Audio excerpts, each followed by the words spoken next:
AP is back. నాయుడుగిరిపై దేశవ్యాప్తంగా చర్చ. ఆంధ్రప్రదేశ్ పారిశ్రామిక ముఖ చిత్రం శరవేగంగా మారుతోంది. 2 ఏళ్లలో ఏపీ ప్రభుత్వం ముఖ్యమంత్రి చంద్రబాబు నాయుడు గారు తీసుకున్న చర్యలతో పెద్ద ఎత్తున పెట్టుబడులు ఏపీకి వస్తున్నాయి. ప్రభుత్వాన్ని ఏర్పాటు చేసినప్పటి నుంచి సీఎం చంద్రబాబు పారిశ్రామిక విధానంలో తన స్టైల్ మార్చారు. గతానికి భిన్నంగా వెళ్లడం మొదలుపెట్టారు.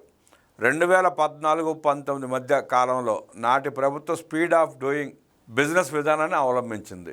ఆ స్పీడ్తోనే నాడు కీలక పెట్టుబడులు వచ్చాయి.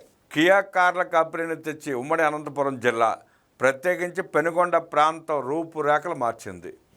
ఇప్పుడు స్పీడ్ ఆఫ్ డూయింగ్ బిజినెస్ నుంచి ఈజ్ ఆఫ్ డూయింగ్ బిజినెస్ వైపు కూటమి ప్రభుత్వం అడుగులు వేసింది. దీంట్లో భాగంగా పెద్ద ఎత్తున పెట్టుబడులు వచ్చాయి. భారీ స్థాయిలో ఎంఓఐలు కుదుర్చుకున్నారు. గత 2 ఏళ్ల కాలంలో సుమారు 800 కంపెనీలు ఏపీలో పెట్టుబడులు పెట్టేందుకు ఆసక్తిని కనబరిచాయి. ప్రస్తుతం 2 ఏళ్ల కాలంలో 23 లక్షల కోట్ల రూపాయల పెట్టుబడులు పెట్టేందుకు వివిధ కంపెనీలు ఆసక్తి కనబరిస్తే వీటి ద్వారా సుమారు 23 లక్షల ఉద్యోగాలు రానున్నాయి.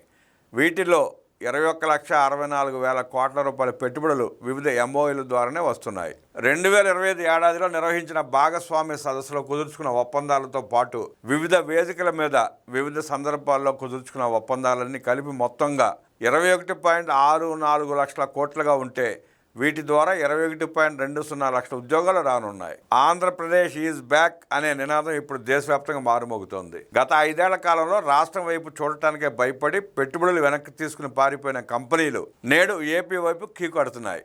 ఎంఓయూలు కుదుర్చుకోవడం, ఆ తర్వాత వాటిని పక్కన పెట్టేయడం అనేది గతంలో జరిగిన వ్యవహారం. ఆ విధానానికి కూటమి ప్రభుత్వం చెక్ పెట్టింది. ఎంఓయూల విషయంలో గతంలో ఎన్నడూ లేని విధంగా కూటమి ప్రభుత్వం వ్యూహాత్మకంగా అడుగులు వేస్తోంది. కుదుర్చుకున్న ఎంఓయూలను నిరంతరం మానిటర్ చేసేందుకు ఓ ప్రత్యేక వ్యవస్థను ఏర్పాటు చేసింది. చరిత్రలో ఎన్నడూ లేని విధంగా కుదిరిన ప్రతి ఒప్పందాన్ని నిరంతరం పర్యవేక్షిస్తూ కంపెనీలు క్షేత్రస్థాయిలోకి వచ్చేలా ప్రభుత్వం చేస్తున్న చేజింగ్ సరికొత్త రికార్డులు సృష్టిస్తోంది. ముఖ్యమంత్రి నారా చంద్రబాబు నాయుడు, ఐటీ శాఖ మంత్రి నారా లోకేష్ నేతృత్వంలో స్పీడ్ ఆఫ్ డూయింగ్ బిజినెస్ అంటే ఏమిటో దేశానికి కళ్ళకు కట్టినట్టు ఏపీ చూపిస్తోంది. ఫలితంగానే దేశానికి వచ్చిన ఎఫ్డీల్లో 25.3% ఎఫ్డీఐలు ఏపీకి వచ్చాయి. పెట్టుబడుల పర్యవేక్షణ బాధ్యతలను ప్రభుత్వం అధికారులకు ప్రత్యేకంగా అప్పగించింది. కేవలం అధికారులుగా కుర్చీలుగా పరిమితం కాకుండా ప్రభుత్వం తరపున మార్కెటింగ్ మేనేజర్లుగా మారి పారిశ్రామికవేత్తల వెంట పడాలి. వారి సమస్యలను పరిష్కరించి పరిశ్రమలు స్థాపించేలా చూడాలని సీఎం చంద్రబాబు నిరంతరం అధికారులకు నిర్దేశిస్తూ ఉంటారు. ఎంఓయూల అమలుకు 3 రీజియన్లకు ప్రత్యేక నోడల్ అధికారులు నియమించడంతో పాటు జిల్లా కలెక్టర్లకు నిర్దిష్టమైన బాధ్యతలు అప్పగించారు. ఎంఓయూల విషయంలో దేశంలో మరే రాష్ట్రంలో లేని విధంగా నిరంతరం చేజింగ్ చేస్తుండటం వల్లే అతి తక్కువ కాలంలోనే కంపెనీలు సాకారం అవుతున్నాయి. పెట్టుబడులు, పరిశ్రమలను గ్రౌండ్ చేసే విషయంలో ప్రభుత్వ వేగానికి, పట్టుదలకు ఆమ్కా ప్రాజెక్టు నిలువెత్తు నిదర్శనం. కేవలం 36 రోజుల్లోనే ఈ ప్రాజెక్టు రాష్ట్రంలో అడుగుపెట్టి పనులు ప్రారంభించింది. ఆమ్కా విషయంలోనే కాదు, అదే వేగంతో కేంద్ర ప్రభుత్వంతో నిత్యం సంప్రదింపులు జరుపుతూ ప్రత్యేక ఫోకస్ పెట్టడం ద్వారా దిగ్గజ సంస్థలన్నీ ఏపీ వైపు చూస్తున్నాయి. ప్రతిష్టాత్మక గూగుల్ డేటా సెంటర్ ప్రాజెక్టును రాష్ట్రానికి తీసుకురావడం కోసం ప్రధాని నరేంద్ర మోదీతో సీఎం చంద్రబాబు, మంత్రి నారా లోకేష్ చర్చించి అవసరమైన మేరకు నిబంధనలోనే కీలక మార్పులు చేసేందుకు అంగీకరించేలా కేంద్రాన్ని ఒప్పించారు.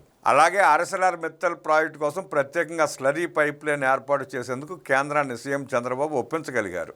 ఈ విధంగా ఏపీలో పారిశ్రామిక అభివృద్ధి కోసం రాష్ట్ర ప్రభుత్వం నిత్యం సంప్రదింపులు జరుపుతూనే ఉంది. తద్వారా ఏపీకి మరిన్ని పెట్టుబడులు వచ్చేందుకు, కంపెనీలు ఎస్టాబ్లిష్ చేసేందుకు మార్గాన్ని కల్పిస్తోంది.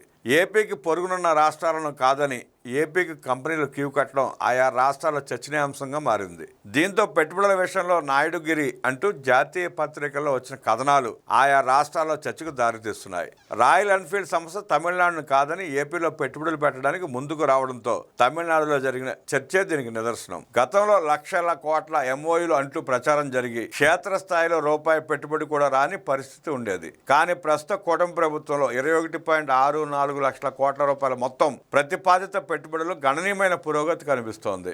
ఇప్పటికే ప్రాసెస్లోకి వచ్చిన ఎంఓయూలు 68.20% ఉన్నాయి. డిపిఆర్ సబ్మిషన్ నుంచి గ్రౌండింగ్ దశ వరకు చేరిన ఎంఓయూలు 60.44% ఉంటే భూ కేటాయింపులు దశను పూర్తి చేసుకున్న ఎంఓయూలు 21.39% ఉన్నాయి. మొత్తం పెట్టుబడులు అతి తక్కువ కాలంలో 68%కి పైగా పెట్టుబడులు ఇప్పటికే ప్రాసెస్లోకి రావడం కీలక పరిణామంగా చెప్పవచ్చు. పెట్టుబడులను ఆకర్షించేలా పాలసీలు రూపొందిస్తూ ముందుకు వెళ్తుండటంతో ఏపీపై పారిశ్రామికవేత్తల నమ్మకం పెరిగింది. అధికారుల జవాబుదారితనం కూడా పెరగడంతో జాతీయ అంతర్జాతీయ పారిశ్రామిక వర్గాల్లో ఏపీ ఇస్ బ్యాక్ అనే చర్చ ఇప్పుడు బలంగా వినిపిస్తోంది. రాబోయే రోజుల్లో ఆంధ్రప్రదేశ్ యువతకు లక్షలాది ఉద్యోగాలు రావడం ఖాయమనే అభిప్రాయం వివిధ వర్గాల్లో వ్యక్తమవుతోంది.